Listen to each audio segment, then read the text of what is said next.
So a lot to look forward to. Now, I've been looking forward to this evening for some weeks because I'm just recovering from our election, and I can't wait to get away from the radio and television to escape the poor quality debate and coverage of the EU referendum.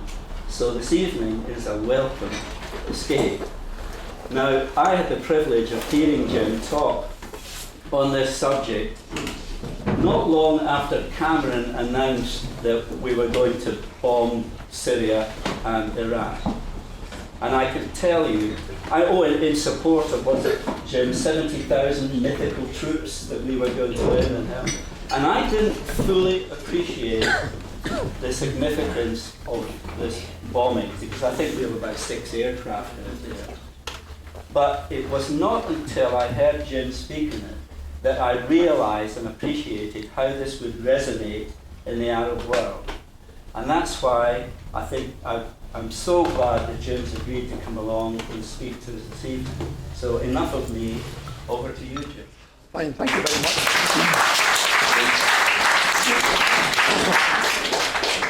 This is actually more by way of a lecture than a speech, which I hope doesn't bore you. It's almost 100 years, it will be 100 years this year, when Western powers got involved in the Middle East in a really big way. At that time, you're talking about Britain and France, and since 1945, you add the United States as one of the Western powers involved. And it's been 100 years of sometimes disaster, frequently catastrophe for the Arab peoples. Now, I have been involved in the Arab world for about the last 30 odd years.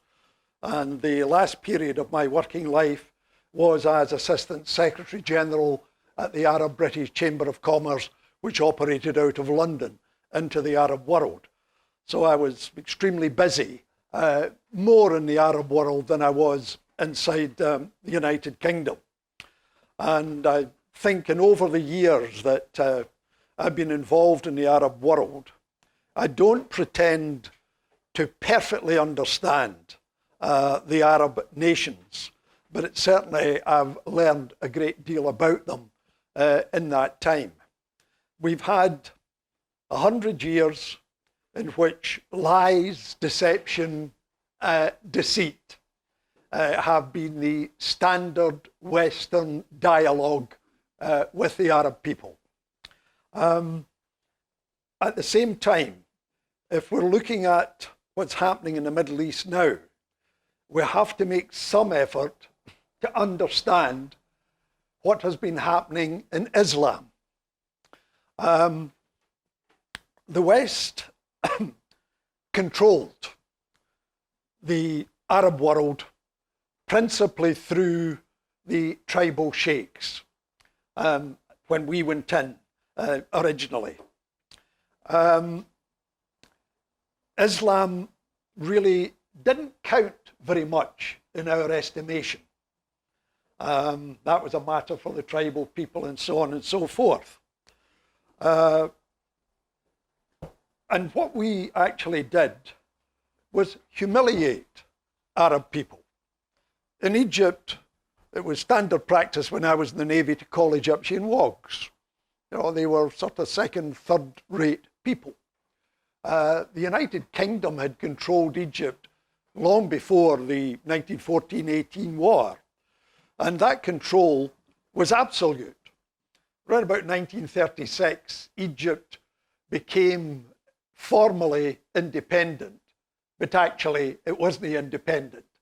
And at one time, during the Second World War, the Egyptian king changed his cabinet and his prime minister, and a guy called Lampson, who was the British ambassador or high commissioner in Cairo, marched a troop of our soldiers with tanks down to the royal palace, went in and told him to sack his prime minister and replace him with one that we liked.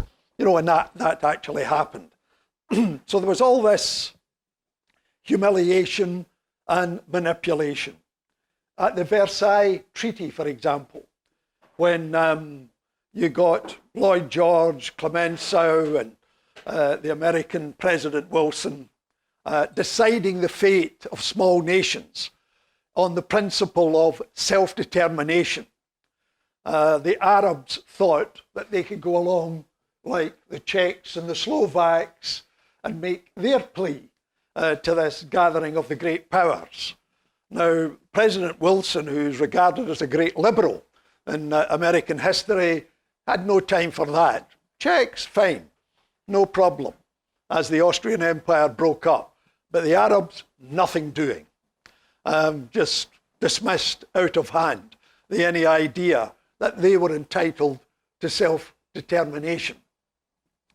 So we had this long period of control and humiliation where we ruled indirectly through the tribal sheikhs to whom we gave money.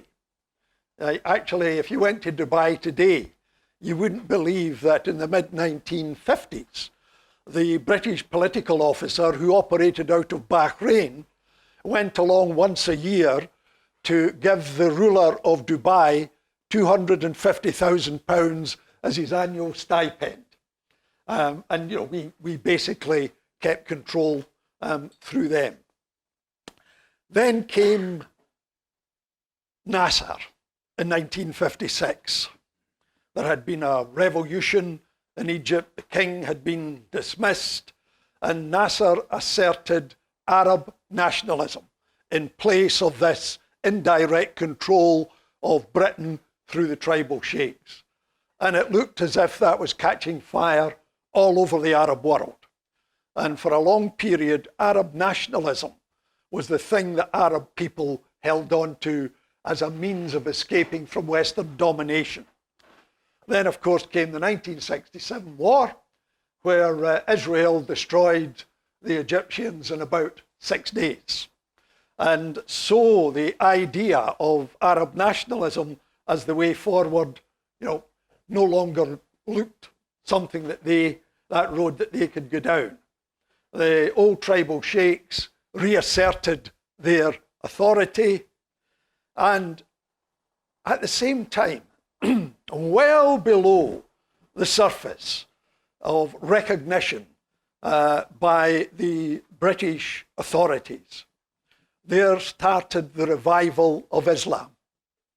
It actually started in Egypt and in Syria, where a very small group began to argue that the problem that has faced the Arab people and their humiliation at the hands of the Ottomans, at the hands of the West, was due entirely to the fact that they had deserted the method described in the Quran. Now, it didn't explode. It was rather like Scottish nationalism, as a matter of fact, where if you look back in the 1930s and the 1940s and the 1950s, a very, very, very slow movement was taking place. Exactly the same with Islam in the Arab world, and that's when the Muslim Brotherhood was in fact born. But on the surface, we continued to be the controlling factor.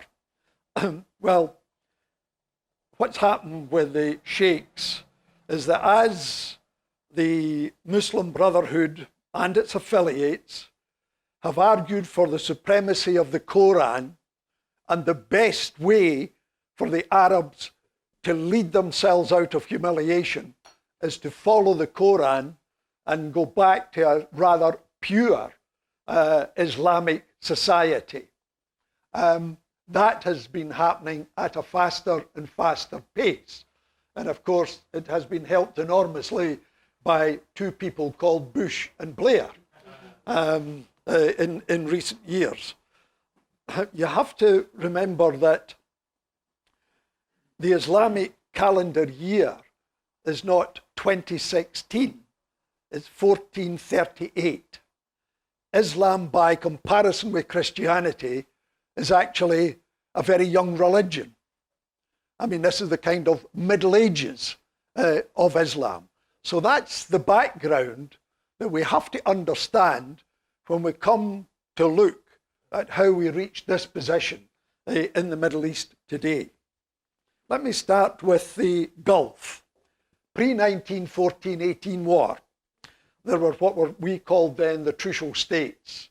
That was Abu Dhabi, Dubai, Bahrain, Qatar, Ras Al Khaimah, Fujairah, and places, very small places like that. We had discovered just round about 1914 that Iran had oil. And Winston Churchill became First Lord of the Admiralty. And him and the Royal Navy hierarchy saw the advantage of switching from coal to oil. And as Iran, in what was then known as the Persian Gulf, today we just say the Gulf, so we don't come down on the Arab side or the Iranian side. It was then called the Persian Gulf. It became absolutely essential for the UK and the British Navy and the British government to take control of that oil in Iran. And that meant taking control of the whole Gulf and the small, well, really sheikdoms, on the other side from Iran. And we exerted control. Kuwait, at one time, the Emir of Kuwait could not meet anyone from a foreign government without the permission of the British ambassador, and the British ambassador being present. In places like Oman, we were the superior power, didn't do a very great deal for the people. There was about 3 miles of roads and no clinics whatsoever. And later on, we organised the coup that brought the present Sultan of Oman into office. His father, it's quite an interesting story actually, that his father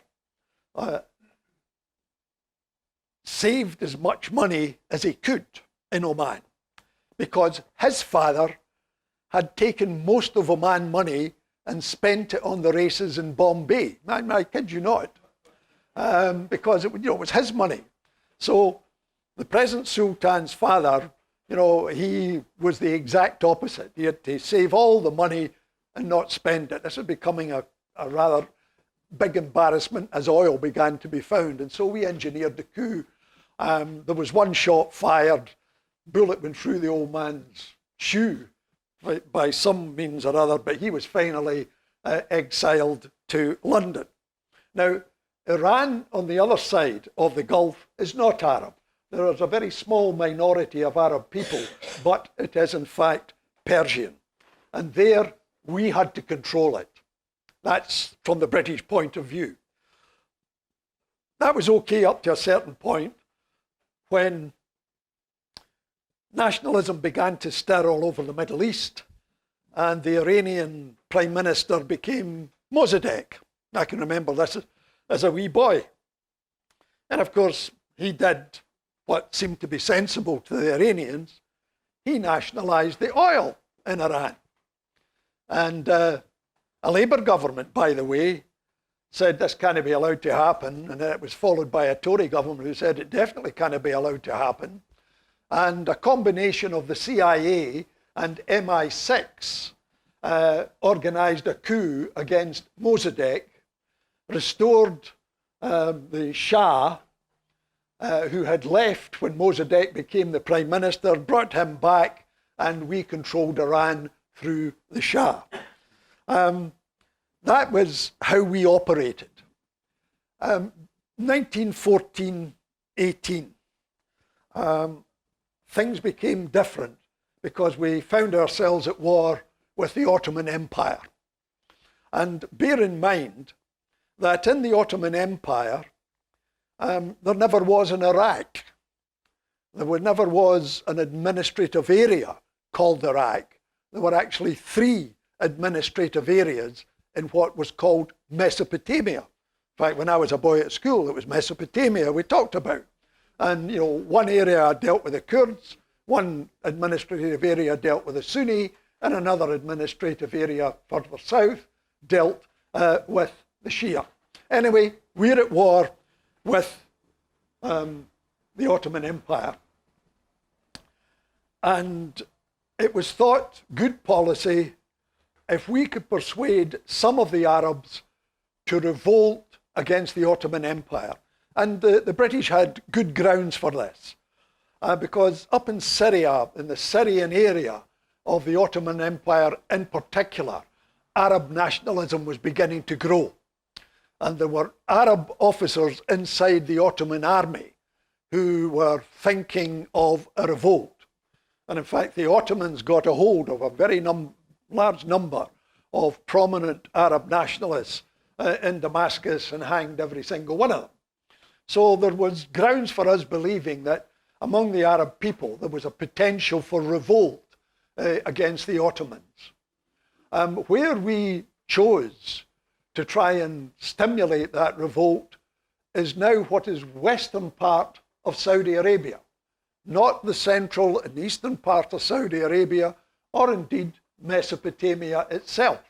It was then under the Hashemites, and the emir ruled Mecca and Medina and Jeddah, that part of what we now know as Western Saudi Arabia, and up into Syria.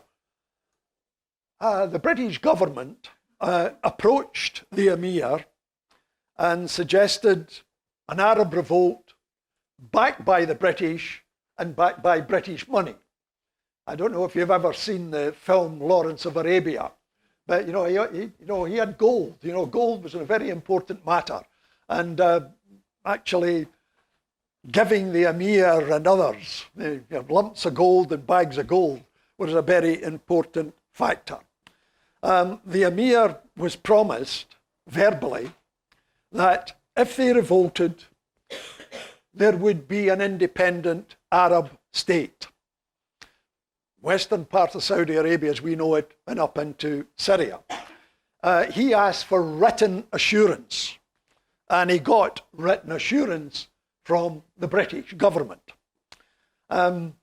Almost simultaneously, however, the French British allies were having a chat about what they would do when the Ottoman Empire was defeated and would start to be broken up. And it's called the Sykes-Picot Agreement.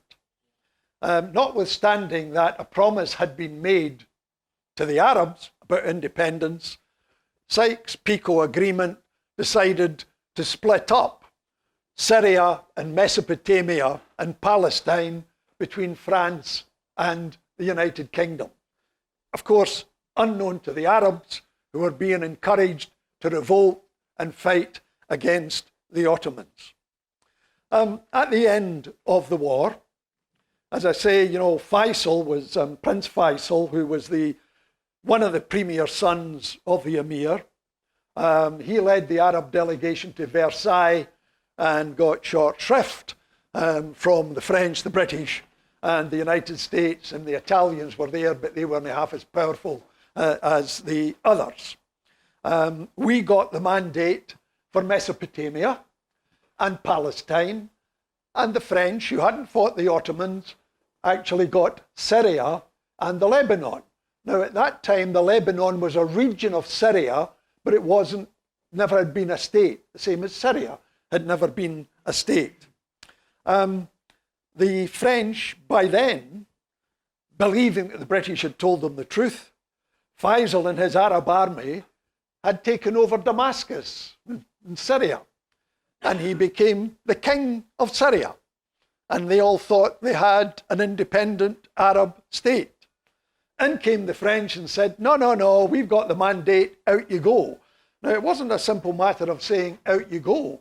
Actually, the French bombarded Damascus to the point where Faisal actually had to quit. That's what happened, how France got a hold of Syria. And then France created Lebanon as a very separate entity, because through the Maronite Christians, it could control Lebanon very easily indeed. So that was part of Syria, dealt away with easier than the rest of the mandate in Syria itself. So we had Palestine. And I've read the documents, and the reason we took Palestine is that we didn't trust our French allies up in Syria. Palestine represented quite a good buffer zone on the way to the Suez Canal, which was very important to us. But for us, the big thing was, in fact, Mesopotamia. Now, what happened then? We moved into Mesopotamia, and the Arab people in Mesopotamia didn't like it. The Ottomans had by and large left them alone, and the Ottoman touch was very light. Our touch wasn't so light. And I think if they had been left to themselves, they would have sorted out some system of self-government, given the tribal nature and the Islamic nature of that society. But no, we said we're the gaffers here, and that's all there is to it. We then got revolts taking place among the Arabs against this British control. And at that time, I mean, you know, Mesopotamia was a big place, very expensive to hold down with ground forces. And by then, Winston Churchill was back in the cabinet, and he was in charge, and it was going to cost more than £18 million a year to maintain an adequate size army to quell any revolts. So what they decided to do, on a much cheaper basis, it would be controlled from the air. The RAF was in charge. Now, how did they control it from the air? Well, let me read you from the report of one of the senior RAF men there now, who my generation's name will know very well. We know him as Bomber Harris, in charge of Bomber Command. But he was in charge in Iraq. And as Bomber Harris reported the success of new air control methods, this is what he reported. The Arabs and the Kurds now know what real bombing means in casualties and damage. They know that within 45 minutes, a full-size village can be wiped out and a third of its inhabitants killed or injured by 4 or 5 machines which offer them no real target, no opportunity for glory as warriors to effect means of escape. So the RAF bombed and strafed villages. Well, actually, as usual, if you keep doing that to folk, they revolt even more. So instead of spending 18 million, they had to go up to about 83 million because they had to increase the ground troops anyway. The conduct of the ground troops, and bear in mind, history matters. This is 100 years really since some of the major battles in the First World War, and it still resonates with us. World War II for us is still a factor in our lives. So don't think what was done to the Arabs isn't a factor in their lives, in their assessment of us. So we sent in more troops. And this is a letter sent by Major General Leslie to his wife, telling her what was happening. The column on the railway has been attacking and burning every village within reach. Walker's column is slowly working its way back here, ravaging the country on his way. 3 men with rifles were taken. They belonged to the head man. Today I had all 4 tried by a military court, and tomorrow they die. In another letter to his wife, killing Bedouin and burning villages 7 miles to the west and 5 miles northwest of Hela, there was very little opposition. Meanwhile, General Sanders has continued punitive methods from Tawarij and has laid bare the country almost up to Karbala. He has done splendidly. Now, in any... And punitive raids were actually punitive. a British private recorded how they dealt with unfriendly Arabs. Quote, "First, the village in question would be surrounded by a strong cordon of troops during the night. Then at dawn, some of those troops would storm into the village with fixed bayonets, breaking down doors and searching for weapons. Those who attempted to run away are caught by our outer ring of men outside the village. These are treated as combatants and meet their end on the scaffold. And any of the inhabitants who put up armed resistance are hanged in the market square." Now, you and I would reckon these are war crimes in any man's language, but that was how we sought to control Iraq. And again, it didn't work. So the British came up with the idea of creating Iraq as an Arab state. They still owed something to the Hashemite emir who had agreed to the revolt. And he had two principal sons, Faisal and Abdullah. And the British felt that they had some obligation to them. Abdullah was taken, and Transjordan, what we now call Jordan, was actually created as a state so that Abdullah would have something. Faisal was the smarter of the two, and Sir Percy Cox and a woman called Gertrude Bell. Actually, you should look up Gertrude Bell in Wikipedia. Very, very interesting woman. I mean, at a time when men dominated politics, the army, the civil service, and the intelligence service, this woman became one of the major political officers in the Middle East. Highly influential, very intelligent woman, archaeologist, traveller, spy, political officer. And her boss, Sir Percy Cox, decided to draw up Iraq and say to the Arabs, you're going to have your own state and you're going to have your own king. And they took Faisal to Baghdad. Faisal had never been in Baghdad in his puff, but Faisal was taken to Baghdad.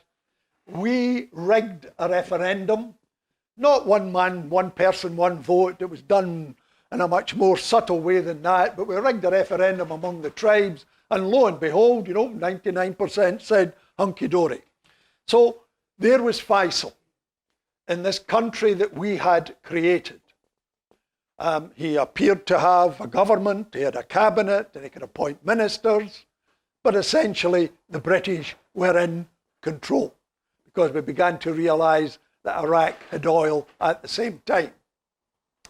So this Iraq that was created out of three disparate social organizations, the Kurds, the Sunni, and the Shia, needed a strong central authority to keep it in being. And the British were the strong central authority because Faisal and his Prime Minister did exactly as the British told them to do.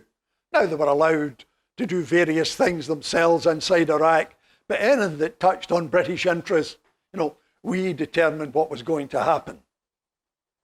And this artificial construction survived. The British came out after the humiliation of Suez. I mean, once we were humiliated by America at Suez, then British prestige and power in the Middle East began to recede at a very, very fast pace indeed. And the Iraqi army took the opportunity to mount a coup, very savage coup, killed every single member of the Iraqi royal family. And that was another strong central organization holding Iraq together. Ultimately, the army was undone by the Ba'ath group, and Saddam Hussein emerged out of that. But always, that artificial construction was held together by this strong central authority. Then we had Blair and Bush go in and remove the strong central authority, and here we are with the shambles that we have today. It's actually very doubtful whether or not Iraq can indeed be held together as a single state. And here we come to the Iranian influence, because the southern part, the Shia part of Iraq, has always had very close relations of every kind with the Shia in Iran, because Iran is the one single Shia state in the world. And so there's been a great deal of interplay in terms of Islamic theory and scholarship and intermarriage with families. One of the consequences of the removal of the Saddam regime is that Iran is now the Gulf regional power. And there's going to be a battle for Fallujah taking place. And it's only referred to sort of sideways as we get our reports from the British press. But the key part of the military attack on ISIS inside Fallujah will in fact be the Shia militia and a number of Iranian organizations, military organizations in there as well. So it was always an anxiety after the fall of the Shah that Iran would not become the Gulf regional power. That's why when Iraq and Iran were fighting, the United States helped Saddam Hussein, because as long as the war went on and both sides got weaker, it was becoming very difficult for either one of the two of them to be the Gulf regional power. But of course we knocked Iraq out the game, and you're left with this monumental foreign policy disaster from an American and British point of view, that Iran is now one of the key players and cannot be overlooked. So that's us. You know, that's our history in Egypt and Iraq. It doesn't get any better when you look at Palestine. The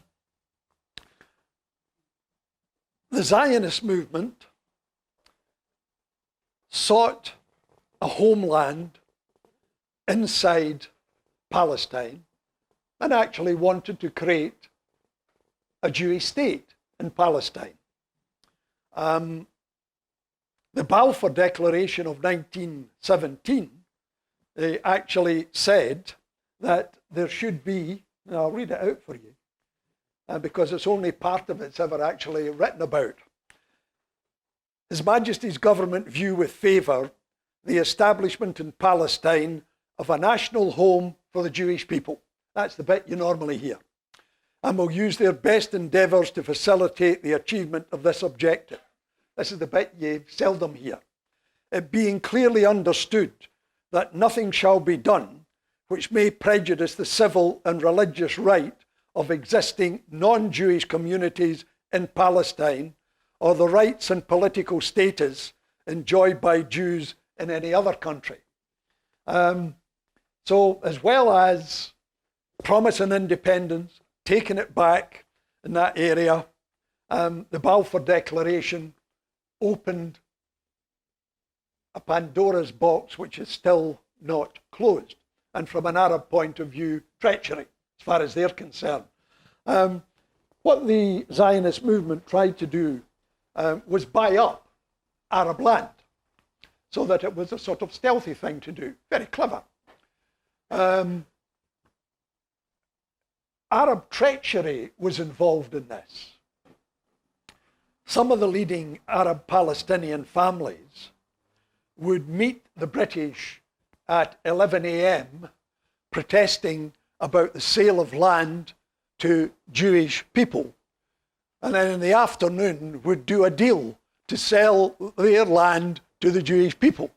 And that's something you're most unlikely to hear from, from the Palestinians admitting that. Some of their leading families were at that particular treacherous game. And so this pot began to boil, where the Arabs instinctively and looking around practically knew that their position was being eroded. You then had an Arab revolt, which began tragically with the slaughter of Jewish people in Hebron in 1929. That revolt was put down, but then there was the major Arab revolt between 1936 and 1939. And there's another name from my generation will remember. The Major General in charge of the British Army in Palestine was Major General Bernard Montgomery at that time. And another man who was very active in the British Army at that time was the Chindits man, Wingate. You know, that sort of haunts them right through. Wingate was a fairly senior officer. He was pro-Zionist. And so actually in his off-duty hours, he was helping the Jewish movement to arm itself against any invasion from the Arabs. Real complicated situation. Well, the revolt came, and you had oppression.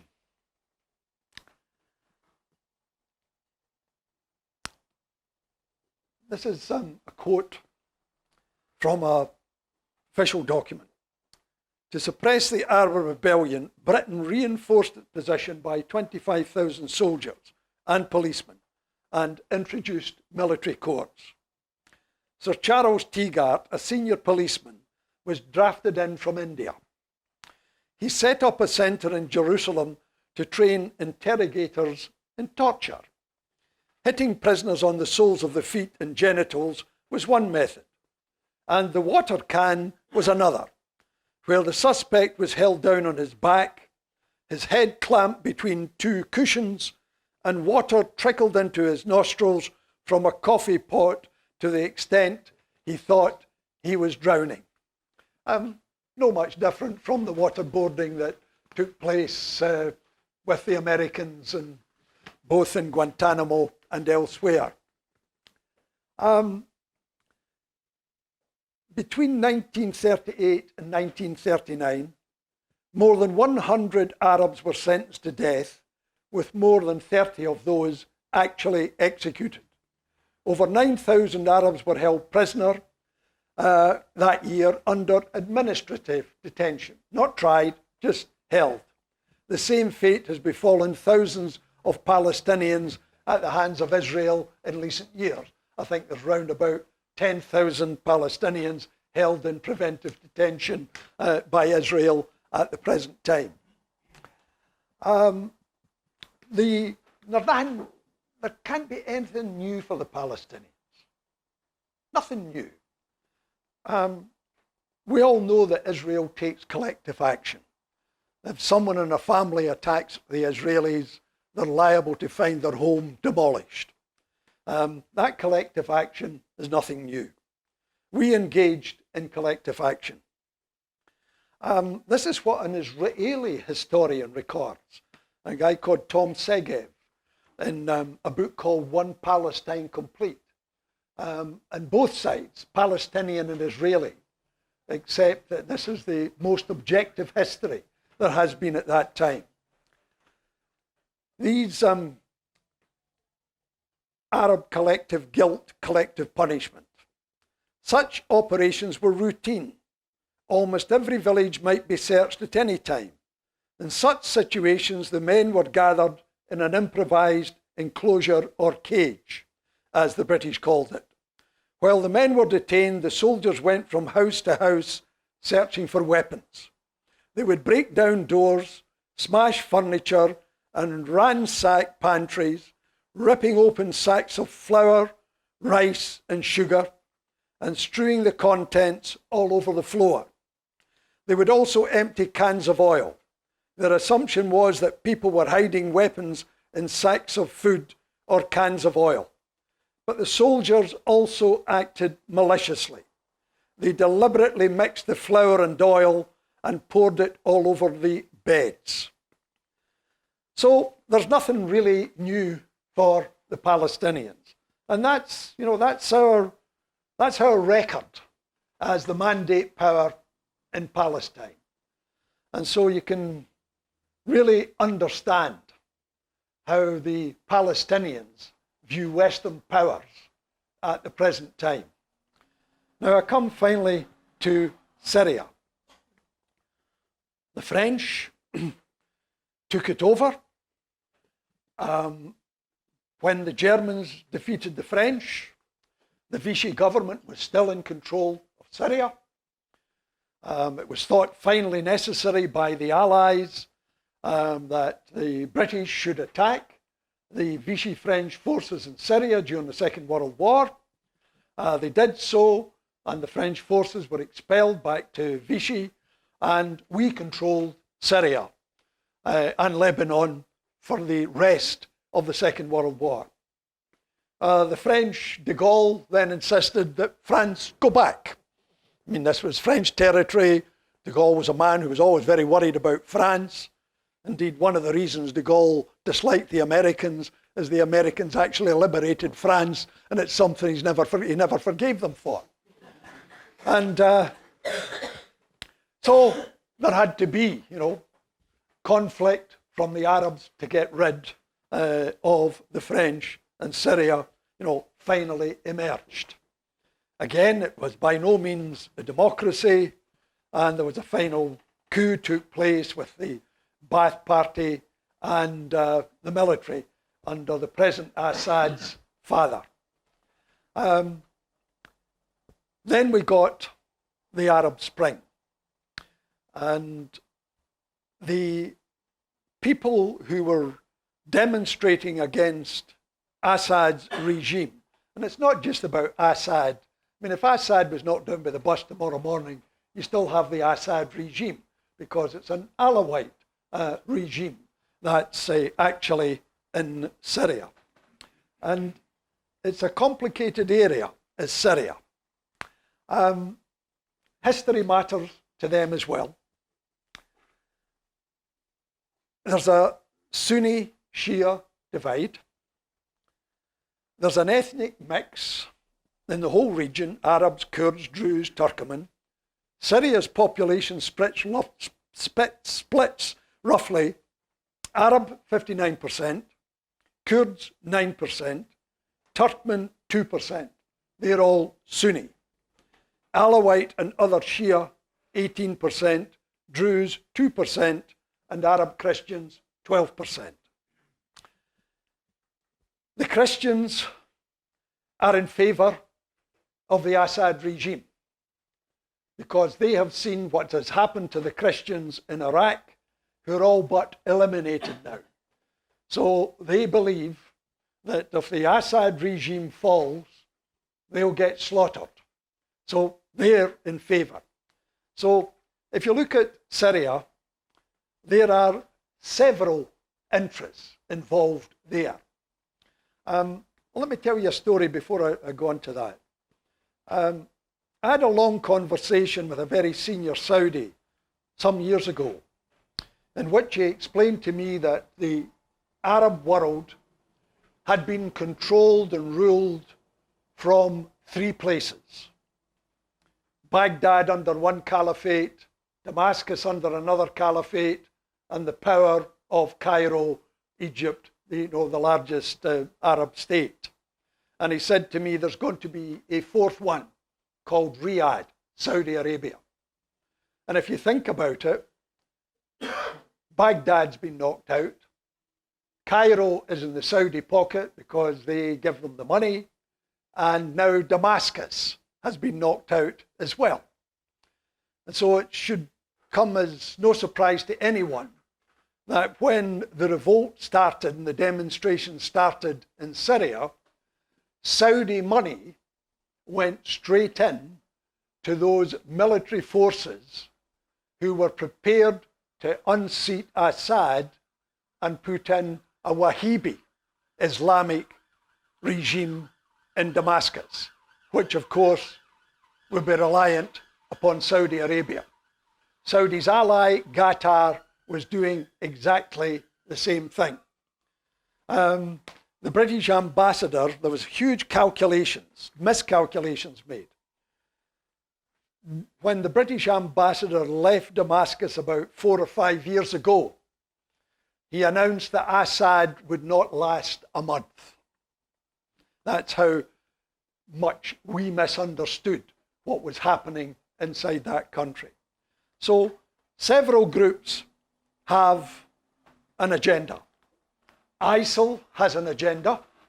It wants to re-establish a caliphate, and the boundary between Syria and Iraq, as far as he's concerned, is an artificial construction by Western powers and has no meaning whatsoever. Turkey has an agenda. Turkey's got a military force of about 80,000 army. Turkey, if it wanted rid of ISIL out of Syria, could remove them within a month, because it could invade Syria and kill every single one of them. But it's not going to do that, because Turkey's agenda is against the Kurds inside Syria. It's got an agenda. Iran has an agenda. It doesn't want to see the Alawite regime of Assad fall, because that would mean, in fact, the Shia would be under Sunni control in a country where at the moment the Sunnis are under Alawite Shia control. The Hezbollah in Lebanon, they have the same agenda. They are Shia and are determined their position inside Lebanon would be weakened if the Assad regime fell, because Syria has always been able to lean upon the Lebanon on behalf of the Shia people inside Lebanon. They all have an agenda. Al-Qaeda's in there, the Al-Nusra Front is in there. The only one, and the Russians have an agenda. They have a Mediterranean base, the only one they can get at Latika. So it's in their state interest, as they see it, to maintain that base, give them access to the Mediterranean freely by keeping Assad in power. So they've all got an agenda.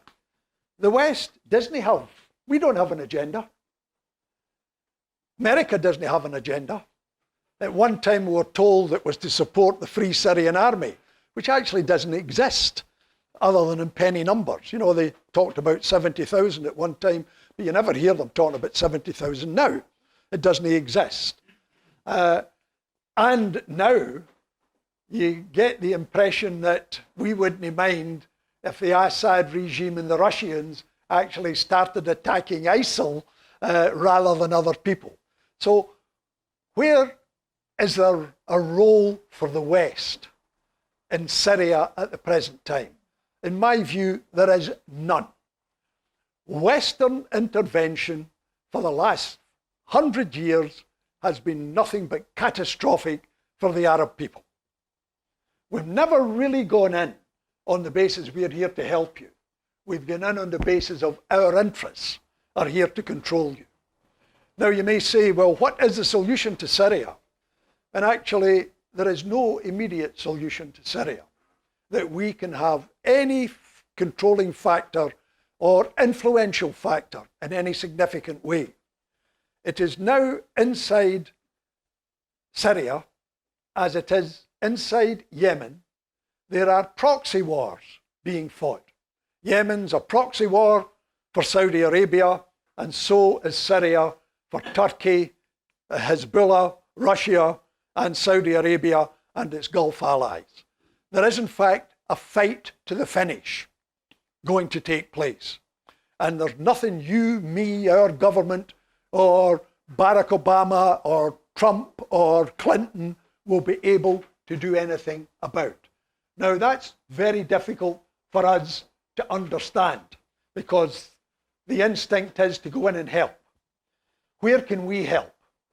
Well, we can help by channeling money through the United Nations to assist in building up proper areas where refugees can live a decent life and their children can be properly educated until that fight to the finish takes place and somebody finally controls Syria and they can go back and try and restore their country. And I've been in Syria several times. The Syrian people are extremely well educated and perfectly capable of doing that. That's where we should be channeling the money. One of those rockets that's used by an RAF plane at the moment costs £110,000 a time. We don't add anything to the military power from the air that's in there at the moment. Russia is the main military power. That 110,000 multiplied by how many times they attack would be money better spent in actually helping the genuine asylum-seeking refugee situation. They were certainly not helped by Angela Merkel saying, 1 million of you just come. I mean, what did she think they were going to do? How were they to come? The only way they could come is through the hands of smugglers into unfit vessels with the potential of drowning. Had she never heard of ships and aircraft? At the moment, shipping is actually very cheap because world trade has gone down. You could send ships to Turkish ports and Lebanese ports, load 2,000 or 3,000 people onto it. By the time they sailed through the Mediterranean, up the English Channel to Hamburg, they would have had people photographed, interviewed, fingerprinted, sort out who was a genuine Syrian refugee from who was an economic migrant, and things would have been controlled. Instead of that, we've got chaos all over good part of Europe, thanks to a monumental decision. And this is just another example where Western intervention, far from helping, has actually made matters much, much worse. Now, I've ended on a negative tone, a note, because I can't find any possibility at the moment of any single one of the combatants involved actually defeating all the rest and becoming the supreme ruler of what we know as Syria.